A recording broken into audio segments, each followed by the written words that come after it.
Let's go on inside. We got some headlines for everybody on this Friday morning with Heather. Okay, good morning. Good morning to all of you. Honoring a fallen hero.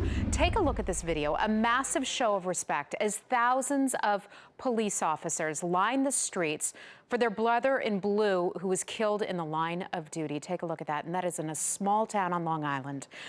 NYPD Sergeant Paul Tuzolo was murdered last week during a gunfight in the Bronx. He was an officer for 19 years. President-elect Donald Trump calling his widow personally to extend his condolences. Tuzolo leaves behind two young boys, 4-year-old Austin and 3-year-old Joseph. He was just 41 years old, and we are thinking of that family and praying for them today. The Department of Homeland Security finally admitting the southwest border is under siege. And nearly 25,000 people from all over the country, including thousands of police officers, lining the streets of a small Long Island town to mourn the loss of NYPD Sergeant Paul Tuzolo. The 49-year-old police sergeant was shot and killed in a gunfight with a suspect in the Bronx last week. President-elect Donald Trump calling the sergeant's widow, oh goodness, you see her right there. He personally extended his condolences to her and her two young children. She has two sons, 4-year-old Austin and 3-year-old Joseph. They clung to their mom at the funeral. The sergeant's death marks the 8th time a New York City police officer has been shot in the line of duty this year. A fund has now been set up for his family. You can send a tax-deductible contribution to the address on your screen. And this is in my community. So many of the children of that community lined the streets to salute his family in service. So, yeah, tough loss. Thank you, Heather. Thank you.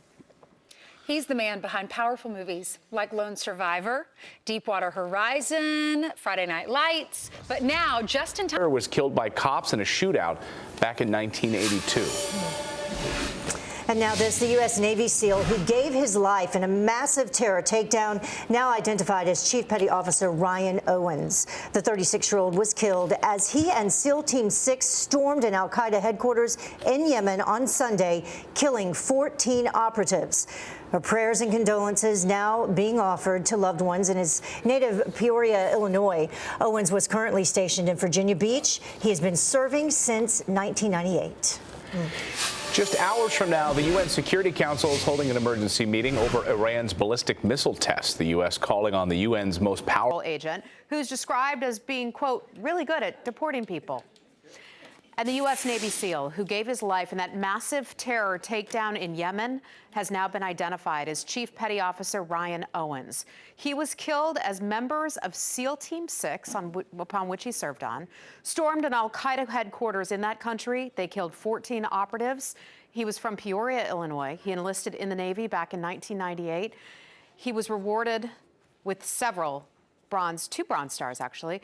Petty Officer Ryan Owens was just 36 years old and leaves behind a young family. We are praying for that family today. It's so sad, and what a tragedy. Yeah, and the 3 hurt. All right, thanks, Heather.